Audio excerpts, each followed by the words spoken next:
Sports professor Rick Horrow. We're here at the Sloan MIT Analytics. It is winding down. The interesting thing about our next guest is that he has a business of his own, but a lot of people may not know it. So I bet you he's not deluged with the ongoing stream of resumes that everybody comes out of the woodwork to do. I suspect it's just autographs, Chris Collinsworth. Is it autographs and resumes, or what? I can't wait to get resumes from this crowd. Yeah, believe me, a big part of the reason that I came, we have a 5-person full IT team. We're trying to get to 10. So where else would you rather be? Come here and try and recruit. So let's talk about the we very quickly, because we could always talk about Bengals in the NFL and University of Florida. It's Pro Football Focus. You bought the company a couple of years ago. Yep. Talk about where the company's been and where it's going. Well, at one time when I bought it, I think we had affiliations with 13 of the National Football League teams.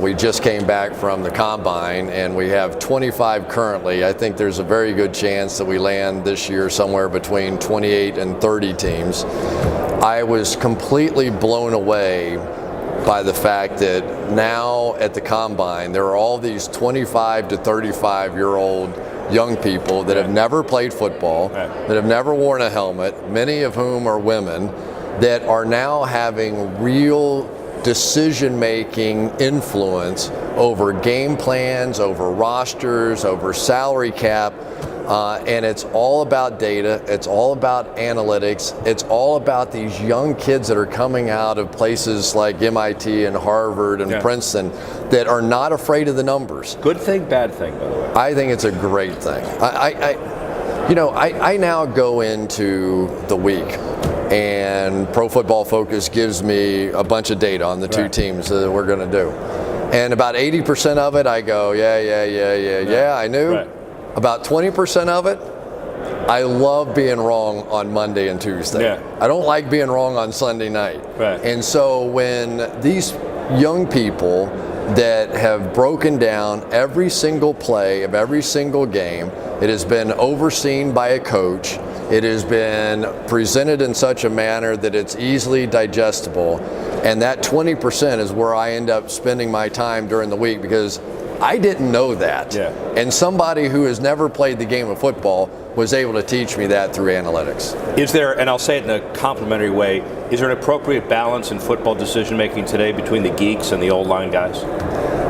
Yes. Okay. But I think that there's movement. It used to be everybody was like, if you didn't play the game, you don't know what you're talking about, right? And a lot of those coaches are no longer around. Right.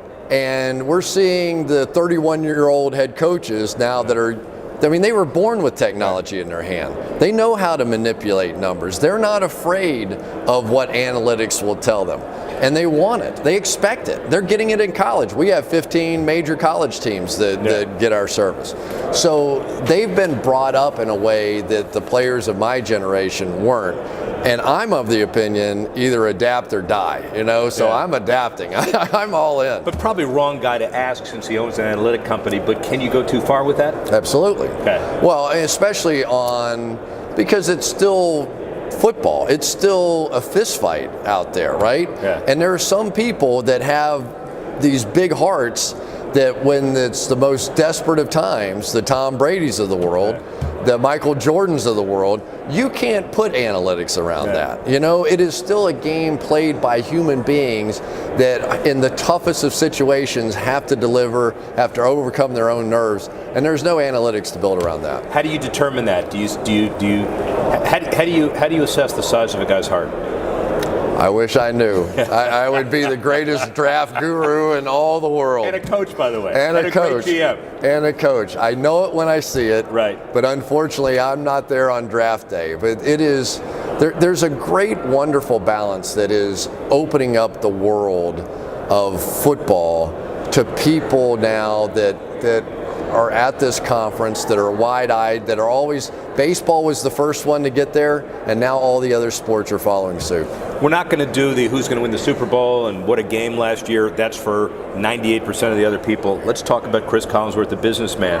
So your University of Florida education, you've always been a business guy. You feel like the purchase of the company gives you business satisfaction. What's next? Growing the company, scaling it? What's next with the company? Well, we had 80 employees when I bought it. We have over 300 now, I think 350 now at this point. We're probably going much higher than that. I have some incredible partners that know a lot more about business than I do. I do have an accounting degree. I have a law degree. Yeah. So I have a little bit of background. I can speak a little bit of the language. But just like in football, I think you're always looking for expertise. Yeah. Dave Calhoun at Blackstone is one of our investors. Jack Cassidy, who ran Cincinnati Bell, is one of our investors. I have some people that I have the utmost respect for.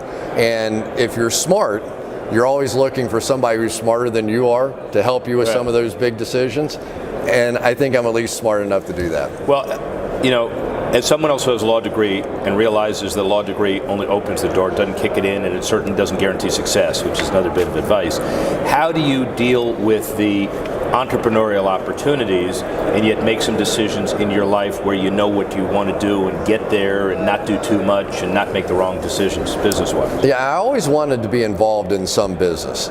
But I didn't want to go open a McDonald's because I don't know anything about running a restaurant. I didn't want to go into some manufacturing because I don't know anything about that. So when this opportunity came along and it was a chance to enhance what I was already doing and do what I was doing better and have a chance to dream of, if I had a chance to run NFL Network, what would I do? How would I do it? If I had a fantasy product, how would I sell it? And that to me is, I don't work. I don't work. Yeah. I get out of bed every day and I can't wait to get started on whatever the project of the day may be. And when your vocation and avocation are the same thing, right? Life is pretty fun. Yeah, and there's a very interesting piece of that too. And how do you consciously every day kind of juggle the media exposure, the media opportunities that you've been blessed with and do, and obviously help promote your business? Subtle, it's appropriate, and it's seamless, and it evolves. It comes from. Well, I think data analytics is in the news right now, clearly. Whether it's political coverage, whether it's finance, whether it's, are we going to raise the interest rates? You know, it's all about crunching numbers. And, you know, I went through a lot of math classes to get through business school, but I am wowed by some of the young people that I'm around now. I am wowed by them. I look at what they're doing, at what they're creating. You know, the NGS is the next big thing, where they put these computer chips on the shoulder pads of the players, and all this data comes spitting out. But what are you going to do with it? How is it relevant? How are you going to make money off of it? How are you going to make your team better? And in all of those ways, it is exciting. You know, every day is there's something new and creative going on in the world of football. And I think there's been as much change in the last 4 or 5 years as there has been maybe in the last 25 before that, because this old era of, trust me, I know what I'm talking about. You know, certainly the Bill Belichick's of the world, when they're out there, you're going to go, okay, Bill, you know, if a numbers are going opposite of Bill Belichick, I'm still going for Bill Belichick. But what is that 20% that even Bill Belichick's going to go, let me think about that for a minute. I hadn't really thought about it in that way. Well, that 20% for Bill Belichick is probably 60% for the rest of the human race. I think that's about right. I think that's about right. So for the Boston fans who are involved in this as well, you're an analytics guy, you're a management guy, you're a student of success as well. What off the field makes the Patriots so great, and how do they sustain their excellence? I think they do the same thing year after year with the same coaches. The fact that they're able to hold on to their 2 coordinators blows me away. You know, but you go down to the level of detail. I mean, the fact that Dante Scarnecchia sat out a year, comes back as the offensive line coach, and you see the difference. You know, there's a human element to all this as well. But the fact that Bill Belichick is able to put a system in place, and they draft to that system year after year, they coach to that system year after year, and you look around the league at all the teams that every 3rd year are switching from a 3-4 to a 4-3, that are going from a passing offense to a mobile quarterback. How are they ever going to compete with the guy that's doing the same thing day after day, grinding through, has never lost his work ethic, that's a tough thing to overcome. Some people have come really close.